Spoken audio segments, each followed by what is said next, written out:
This week on Jinka Jabo, a look at the RCP polls for the 2020 DNC candidates, as well as more news from this sick and wonky world we're living in. My name is Justin. Welcome to Jinka Jabo.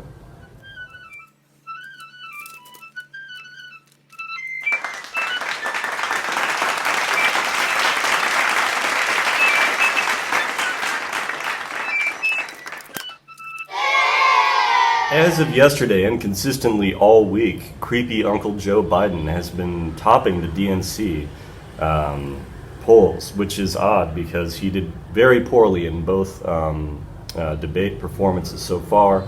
And in addition to that, he's just the gaffe master. He has been making all kinds of mistakes, and they've actually had to reduce the number of appearances he's making because he makes so many problems, so many faux pas, and they're worried about getting coverage of him in a place where he can't fill out the venue. You know, it's not like Donald Trump who rents out stadiums and everything and has them packed. This is very similar to Hillary Clinton in 2016, where she just couldn't get enough people in one room. And so it's very interesting that he's at the top. I mean, I guess there is name recognition, but so many of these candidates have lots of name recognition, including Sanders and Warren, who are close at his heels. We see Harris and Buttigieg, who, you know, they both had their moments, but now they're simmering down. They're not doing too well. A couple of names have already dropped out, like Hickenlooper, and I think it was Inslee, one of those others. But it's still a very crowded field. My candidate, Marianne Williamson, is still on the results. You know, she's still getting support, but it's like 0 points. It's just practically not going in her favor. More people need to drop out, or we need to, I don't know. I guess just more people need to drop out, like Steyer doesn't need to be there. Klobuchar didn't do well in either of the debates, and she's really, I don't know why she's still in it. Delaney, I've been making fun of him since last spring because I watched his CNN town hall, and he had that terrible gaffe where he said, yeah, it's terrible that you can't go bankrupt for student loans. Shit like that. It's amazing. And okay, with Biden, what do we know about his policies? Now, my older brother said something interesting. He said it was good that he didn't make many changes when he was in office. We want politicians who take the role, but they do not champion all these big things. Like one thing that Biden did in the Senate is he made it so that it was illegal to have the volume go up on your TV at night when they would play ads between shows. Because, you know, like a lot of people, I enjoy falling asleep to TV, and this is back when I didn't have ad blocks and everything. And so I remember you would sometimes be watching a quiet show or a quiet movie, and then it would jolt you back up just to sell you something.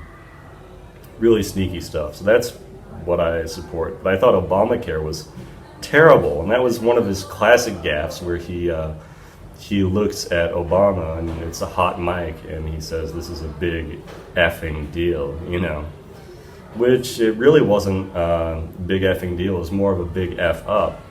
Obamacare didn't cover everyone, and this was sort of when I was in my transitional, not completely an expat, not completely an American phase. Obama was elected after I first went overseas, actually.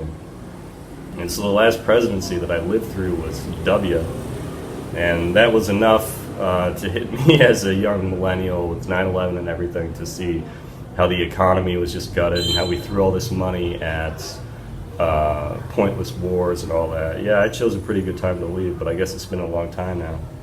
I don't see any of these candidates really doing much about that. And that's one of the things that really disappointed me about Trump, as much as I loved how Trump shook everything and the populism and so much of what he stands for and represents. You know, if anything, he just made it harder to, he classified reports of drone strikes of innocents being killed. Like, we were more aware of that during Obama's time, but everyone gave him a pass somehow. It's sort of like the war machine is just supposed to exist.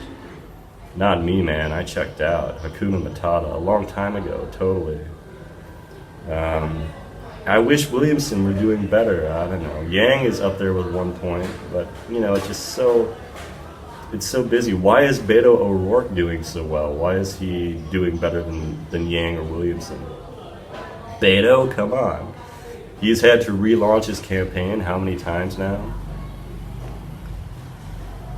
I don't know. It's still early in the game, but 2020 is on its way, and I can't believe we're already to another election time. It's sort of like World Cup every 4 years. I'm like, has it really been 4 years? But it's hilarious to think that they might pick Biden. Biden, who just recently said poor kids should be able to, or just as smart as white kids. And then he is on stage on the podium, like kissing his granddaughter on the lips. It's like, come on, dude, this isn't. We're not in the south of France. We're not in Italy. We have rules against PDA. It's like this cultural thing against PDA in America.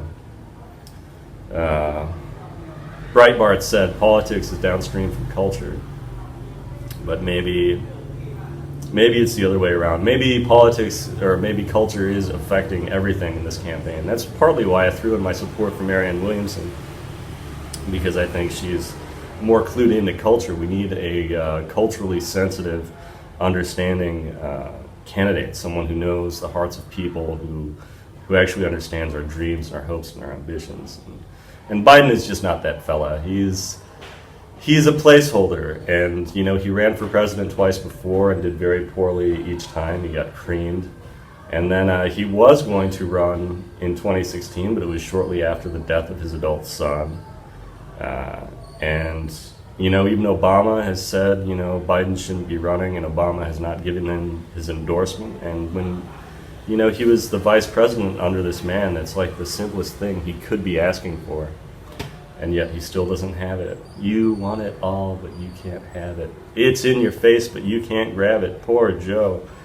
And if the DNC makes the horrible mistake of putting him at the top billing, of nominating him, that's top billing, nominating Uncle Joe, it's going to be a sad and kind of hilarious disaster, which is true for so much of what's happening in the world right now anyway. Over and out.